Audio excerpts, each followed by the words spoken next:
you in the name of Jesus, your Son, our Lord and Savior. Merong isang kwento sa Old Testament na binabalik-balikan at hindi mauubusan ng napakahalagang aral sa mga anak ng Diyos. 1 Kings 19:1-2. Ahab told his wife Jezebel what Elijah had done and that he had killed the prophets. She sent a message to Elijah, "You killed my prophets. Now I'm going to kill you. I pray that the gods will punish me even more severely if I don't do it by this time tomorrow." Ang hari ng Israel ay nagkaroon ng isang napakasamang asawa, isang babaeng foreigner, at nagdala siya ng napakaraming mga propeta at mga priest ng kanyang pagan religion into Israel. At naglalabanan ng mga propeta at priest ng Israel at yung mga foreigners na yon, at ito ang setting ng ating kwento. Ipinangako ni Reyna na Jezebel na ipapapatay niya itong si Elijah, ang propeta ng Diyos, at hindi na siya aabutin ng bukas. Napakarami na madudugong mga enkwentro ang nangyari, napakarami na naging patayan na naganap. There was a big religious war going on in Israel at the time, and at this point, Elijah was already very tired. Pagod na siya, hindi matapos ang mga conflict, at napakarami ng kasamahan niya ng mga propeta ang nalipol at namatay. At sa katunayan, ang akala niya siya na lang ang natirang buhay. So there was a very imminent threat. A threat to his life given by no less than the wicked queen Jezebel. Earlier, sa 1 Kings 19:10, sa kanyang pakikipagniis sa Diyos, he answered, "Lord God all-powerful, I've always done my best to obey you, but your people have broken their solemn promise to you. They have torn down your altars and killed all your prophets except me, and now they are even trying to kill me." Ito ang elemento ng panalangin ni Elijah, which tells us about his consciousness at this time.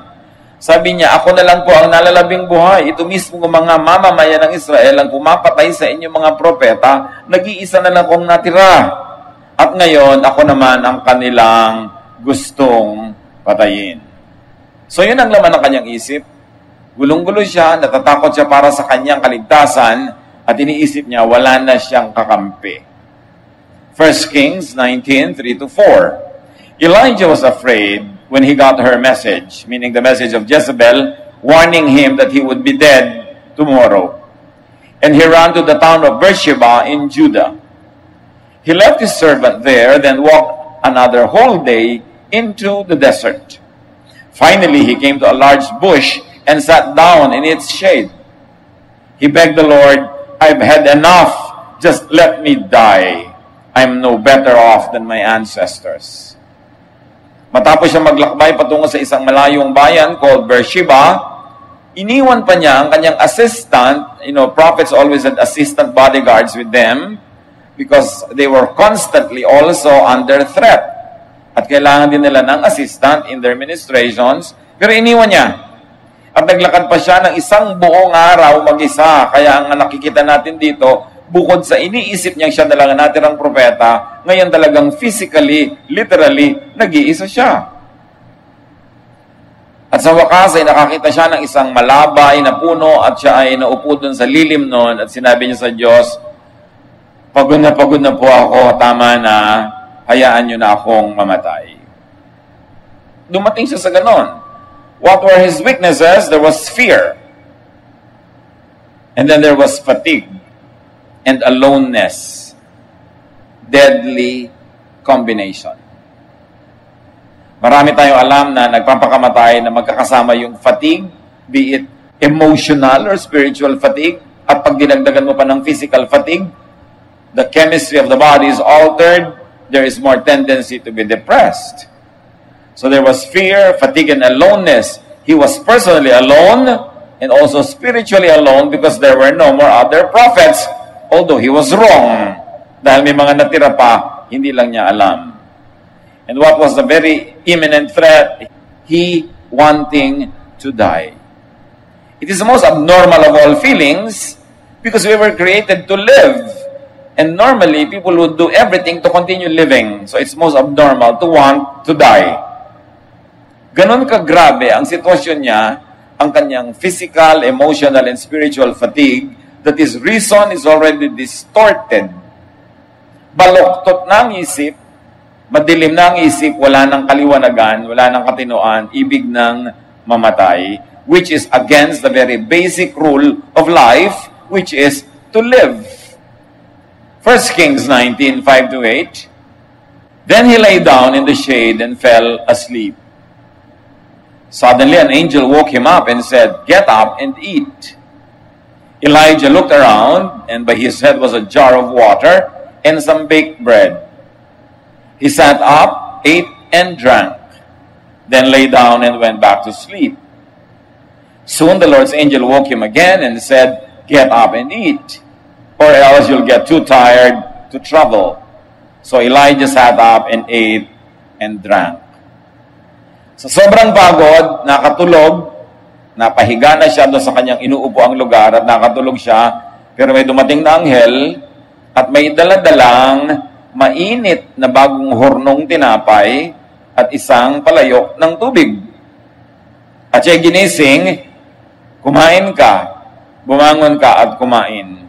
Matapos bumangon at kumain, uminom, natulog uli, at ginising uli ng anghel after some interval, at sinabi, "Get up and eat, or else you'll be too tired to travel." So if there was threat and weakness, now there is strength. And that strength came in the form of sleep and rest, drink, food, and an angel from the Lord, very specifically an angel of rest. Isang anghel ang daladala sa kanya ikapahingahan, kapahingahan mula sa uhaw, may dalang inumin, kapahingahan mula sa gutom, may dalang pagkain, at kapahingahan ng katawan, hinayaan siyang matulog, at binigyan siya ng bagong lakas. What can sleep, some water, and some bread do to a person who's already desperate and wanting to die? 1 Kings 19:8, the food and water made him strong enough to walk 40 more days. At last, he reached Mount Sinai, the mountain of God. Konting tulog, konting pahinga, konting inom at konting kain, bumabalik ang katinoan ng tao. Nakakasira ng katwiran ang gutom. Kaya hindi dapat nagugutom ang tao. May mga nagugutom, umiinit ang ulo. May mga pag nagugutom, magagalitin. At meron namang inaabot ng sobrang gutom, pati sarili gustong mamatay na. Yung pala, konting pagkain, konting inumin lang ang sagot, at konting pahinga.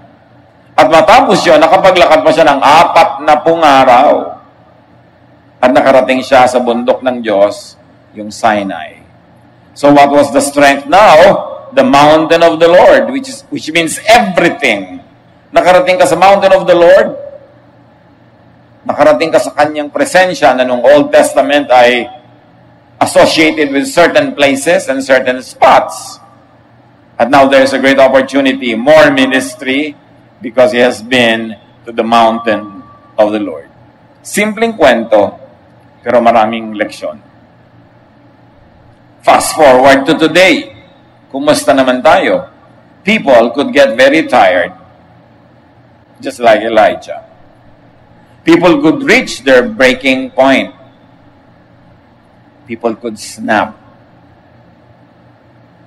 Or people could reach their near breaking point. People could crack up. Pag sobra-sobra, sunod-sunod ang problema ng tao, walang pahinga, walang refreshment, walang restoration, pwede siyang malagot, yung tinatawag nating lumigwak. Lumuwag ang tornilyo, ang tawag ng iba, nasiraan, pwede mangyari yun. And people become psychiatric cases. Pag sobrang pressure na walang humpay, walang masulingan, walang maatrasan,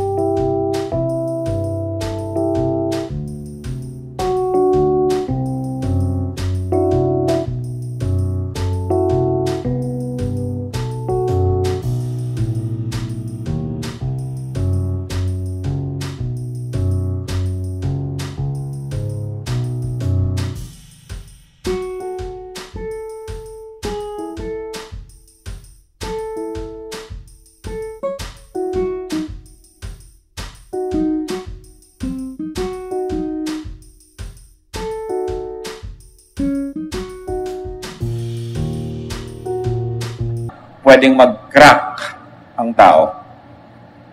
Yung nawawala sa sariling bait, nawawala ng katwiran, nagiging psychiatric case. Kaya mahalaga mga kapatid, kaya natin ito pinag-aaralan, makiramdam. Baka may mga taong malapit sa atin na malapit ng mabasag. May lamat na. Sobra-sobra na ang dala, malapit ng malagot. So understand when people are about to reach their load limit.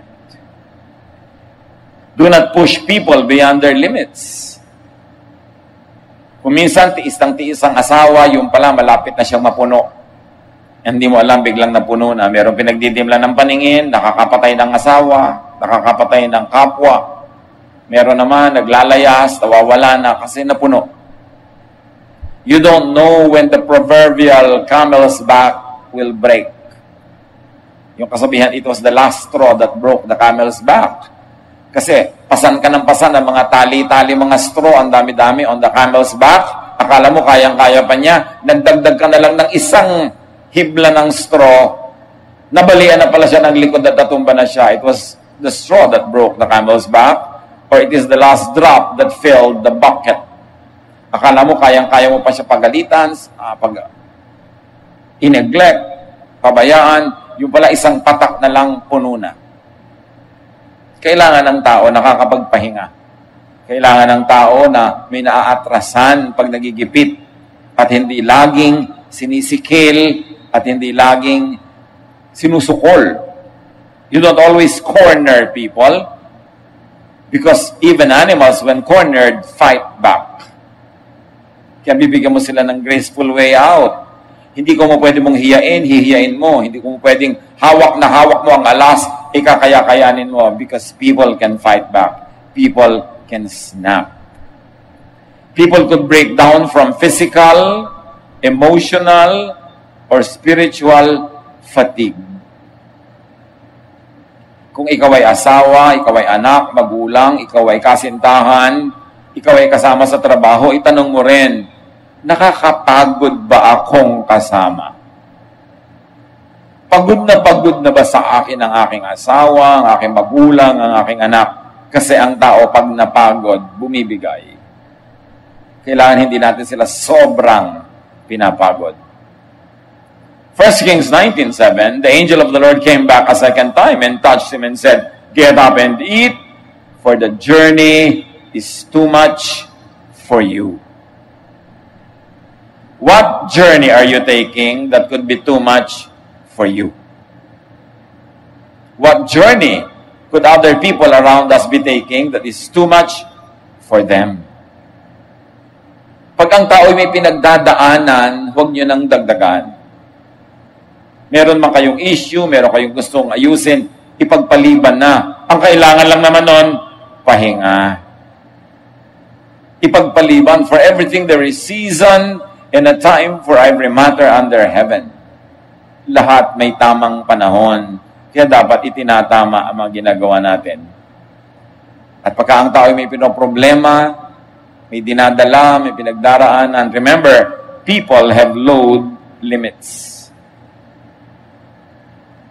Kahit aeroplano may load limit, hindi siya pwede magdala ng higit sa disenyo na kaya niyang ilipad. Ang mga tulay may load limits. Ang mga kuryente, linya ng kuryente natin sa bahay, sa opisina, may load limit, hindi dapat lumampas. Lahat may load limit. People have load limits. And given even limits, God even gave limits to temptation so that a person could resist temptation. Maski ang pinapayagan ng Diyos sa tukso na dumadating sa ating buhay, may limit. 1 Corinthians 10:13, "No temptation has overtaken you except what is common to mankind. And God is faithful. He will not let you be tempted beyond what you can bear." So, tansyado din ng Panginoon ang pinapayagan niyang dumarating sa ating tukso. Kaya pag napayagan na dumating, ibig sabihin kaya mo. Kasi tasado, limitado, measured. Hindi tayo hahayaang matukso ng higit sa ating kayang tanggihan at lampasan. Lahat binibigyan ng Diyos ng limit. So we should respect limits. Huwag ipagtulakan, huwag sagarin ang sarili at huwag sagarin ang kapwa. When the journey is too much for people, be to them an angel of rest, refreshment, and recreation. Sa ating kwento, nakita natin yung anghel na naging daan para makakain, makainom, mapagpahinga. Ang propeta, sa buhay natin ngayon, we can be that angel. Tayo ang pwede magbigay sa ating kapwa ng kapahingahan, tulong, inumin, pagkain, anuman ang equivalent nun sa pangangailangan ng tao ngayon. Be a blessing. At mahalaga rin naman, tumanggap tayo ng ministrations from others. Kung tayo pagod na, let's share our burden with people. Huwag nating sarilinin. Huwag nating suluhin. Huwag tayo magtibay-tibayan, tapang-tapangan, tapos bigla na lang tayong maninigas at tutumba. Importante na nakakahinga ka, may nahihingahan, may nasasabihan, kasi masabi mo lang gumagaan na ang iyong dala kahit wala pang maipayo sa'yo. Mahalaga, pinapagaan natin ang laman ng ating dibdib. That's why it is important to have friends. Friends that you don't need to impress, but friends who could you be yourself with. Nakakapagpagaan. Friends, divide our sorrow and multiply our joy. It is important to keep such friendships. So let people rest without pressure. Minsan merong taong nananahimik, tanong ka na tanong, bakit? Anong problema mo? Pagka ayaw sabihin, huwag mong ipilit. Kasi kung minsan yung kapipilit mo, yun ang nagdagdag ng pressure. Ipapaalam mo lang na, baka gusto mo magkwento, baka gusto mo magsabi, nandito lang ako. Pero huwag tayong tanong ng tanong, lalo sa ayaw sumagot. Kasi kung talagang gusto niyang i-share at na ipahiwatig naman natin, na iparamdam na willing tayong makinig, pag ready na yun, mag-share yun. Mga magulang, huwag kayong lagi nagpipilit na mag-usisa, na magtanong. Irerespeto din natin yung privacy ng mga anak natin. Kung parang gusto nila munang tahimik, ayaw mo na nilang matanong. Basta alam nila na pag ready sila mag-share, ready sila magsalita, we are willing and ready to listen also. Kasi yung taong nape-pressure, lalong nadadagdagan ang hirap ng kanyang loob. Pwede tayong maging shock absorber. Maging atrasan ng tao kung wala na siyang masulingan, pwede siyang umatras, kasi pipayagan mo siyang umatras sa'yo, at pwede tayong maging pahingahan ng mga pagod. It is a special ministry. At kakambal niyan, siyempre, hindi ka dapat judgmental, hindi ka easily shaken or shocked, para ang tao maging lapat ang loob na magsabi sa atin, kahit ang mga bagay na medyo shocking, para maging lapat ang kanilang loob. Give yourself the space and the time to rest, to get revived, re-strengthened, refreshed, reoriented. Nakita niyo itong si Elijah, gusto nang mamatay, pero nung na-refresh, may bago na naman siyang mission. Naglakad pa siya ng 40 days. Pagiging si Jesus, ino-observe niya ang limits maging ng mga disciples. Nung pagod na yung mga disciples, kahit ang dami pang taong dapat paglingkuran, niyaya niyang lumayo muna, mapag-isa, at magpahinga. Mark 6:31, then because so many people were coming and going that they did not even have a chance to eat, he said to them, come with me by yourselves to a quiet place and get some rest. Si Jesus. Iniwan muna nila yung hindi maubos-ubos at matapos-tapos sa mga tao na hindi maubos-ubos ang demands. Sabi niya, magpahinga muna kayo.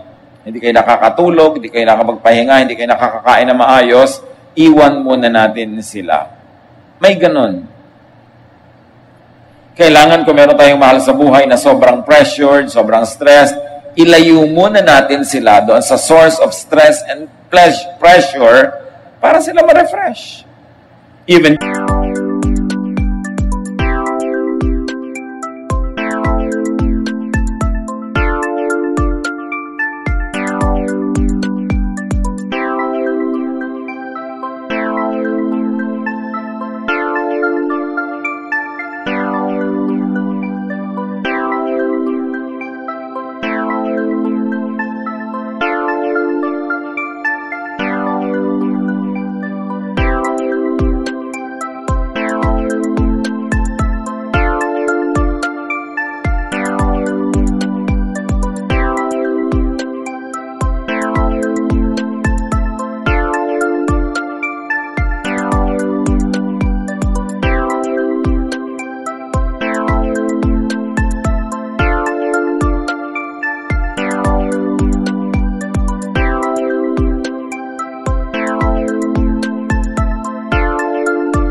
Jesus gave His disciples respite, retreat, and rest. Kaya ang central ministry ng Panginoong Jesus, very clearly, is to give rest. Kasi ang mga tao laging pagod. Pagod ang puso, pagod ang katawan, pagod ang isip. Matthew 11:28-30, if you are tired from carrying heavy burdens, come to me and I will give you rest. Take the yoke I give you. Put it on your shoulders and learn from me. I am gentle and humble, and you will find rest. This yoke is easy to bear, and this burden is light. Alam niyo kung bakit nakakapagpahinga kahit ang mga makasalanan kay Jesus? Kasi pinapatawad niya. Hindi niya hinuhusgahan. Hindi niya sinisita. Minamahal niya, tinatanggap niya ng walang patakaran. Kaya yung mga tao sinasabi, nawawala yung mga demonyo kumukubabaw sa kanila pag napupunta sila kay Jesus. Is that always literal demonyos? Kundi yung mga hang-up, yung mga heavy feelings, yung mga burdens, na tuloy nagkaka-split personality na yung tao sa laki ng mga pressure sa buhay, nakakahinga sila, gumagaan ang buhay, nawawala yung mga sinasabing spirits na nagpo-possess sa kanila. Ganun lang naman mapapahinga ang tao kung tayo nagmi-minister sa kanila. Hindi natin inuhusgahan, hindi natin pinapressure, minamahal natin ang walang patakaran, tinatanggap, at kung kailangan patawarin, pinapatawad, dun lang naman talaga may pahinga. At yun ang ministry ni Jesus. John 6:35, Jesus replied, I am the bread that gives life. No one who comes to me will ever be hungry. No one who has faith in me will ever be thirsty. Si Elijah, nakainom, nakakain, nakapaglakad ng 40 days, pero no doubt, nagutom uli yun, napagod na naman yun, nauhaw na naman yun. Until Jesus. Jesus says, ako ang living water, ako ang bread from heaven. When you eat me, when you drink me, you will never be thirsty again. And of course, it doesn't mean physical drink or physical food. But when you let the thought, the teachings, the Spirit of Jesus live in you, you will always be spiritually filled, and you will never be so tired to the point that you would want to die, that you would like to give up, that you would be depressed. Kaya mahalaga ma-internalize, maunawa, maipamuhay natin ang mga katuruan ni Jesus dahil doon lang tayo mapapahinga. Inililigtas niya tayo sa sobrang guilt, sobrang feeling of inadequacy na nakukuha natin kung kay Moses at sa law tayo lagi nakikinig. Kaya nga, we now live by grace through faith in Jesus. Undeserved kindness because Jesus saved us not only from the power of sin but also from the penalty of sin. Nakakapagpahinga ng Espiritu pag alam mong mahal ka at tinatanggap ka, at kung nagkukulang ka, nagkakamali ka, mahal ka pa rin at pinapatawad ka pa rin at tatanggapin ka pa rin. Sinabi ni Pedro kay Jesus, ilang beses ko bang papatawarin ang aking kapwa, ang aking kapatid pa nagkakasala? 7 times ba? Sobra na yon kasi ang nire-require lang sa kanila 3 times. Dinoble niya, 6, dinagdagan pa na isa, 7. Iniisip ni Pedro, napaka-generous na niya. Sabi ni Lord, no, 70 times 7. Which is really symbolic, meaning, endlessly you forgive people. And it tells us how Jesus forgives us. Endlessly. And only when you know that you will be forgiven no matter what, that's the only time when you can rest. When you can stop performing and you can stop relying on performance. At napapahinga ka dahil mahal ka. Do as Jesus. Do as Jesus would. Give rest to people. Patawarin natin ang mga dapat patawarin. Tanggapin ang ating mga lalo na mahal sa buhay at pamilya. Mahalin tulad ng ginagawa ni Jesus sa atin. John 14:12, I tell you for certain that if you have faith in me, you will do the same things that I am doing. You will do even greater things now that I am going back to the Father. Sabi ni Jesus, mahal niyo ako, nananalig kayo sa akin, gawin niyo ang mga pinaggagawa ko. At ano yon? Magpatawad, magmahal, magbigay ng kapahingahan sa tao. When people are tired, give them rest. When people are threatened, give them protection and security. And when people are fearful, give them reasons to be at peace. That is the work of Jesus. And that is what He does to us, which means that is also what we should do to others. Help people and yourself to not overthink. Si Elijah kasi nag-overthink. Kaya gusto nang mamatay. 1 Kings 19:18, but 7,000 Israelites have refused to worship Baal, and they will live. Yun ang sagot sa kanya ng Diyos. Sabi niya kasi wala na pong natirang maka-Diyos, ako na lang. At papatayin pa nila ako. Sabi na overthink ka. Ang bunga, fear. Sabi meron pang 7,000 Israelites na hindi pa sumasamba kay Baal at sila'y patuloy na mabubuhay tulad mo. Don't exaggerate your fears. Huwag lagi magdrama. Kasi ang bunga nun, kalungkutan, depression, awa sa sarili, fear. When people are hungry, give them food. Thirsty, give them drink. And when people are isolated, solitary, give them company. Halos lahat ng nagsusuicide, dumarating sa point na feeling alone. And literally, really alone. Kahit ilang minuto lang yon o ilang oras o ilang araw. Give the ministry of presence.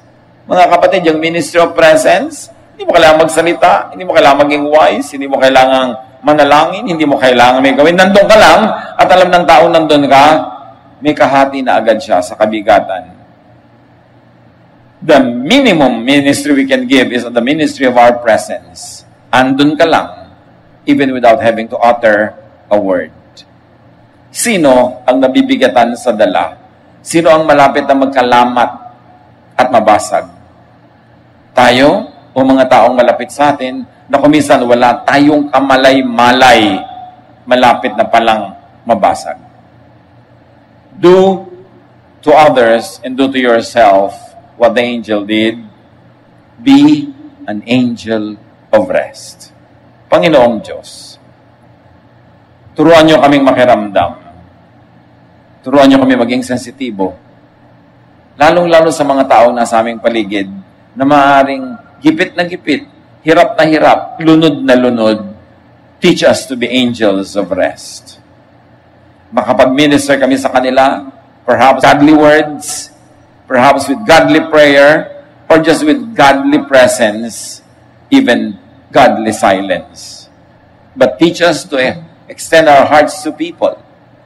Turuan niyo kami, Panginoon, na maging daluyan na yung pagpapala sa mga tao. Whether very grave yung kaso o pang-araw-araw na kasong kagipitan, turuan mo na kami makapagbigay ng pahinga sa kapwa. Huwag magdagdag sa kanilang mga hirap, lalo sa mga taong malapit sa amin.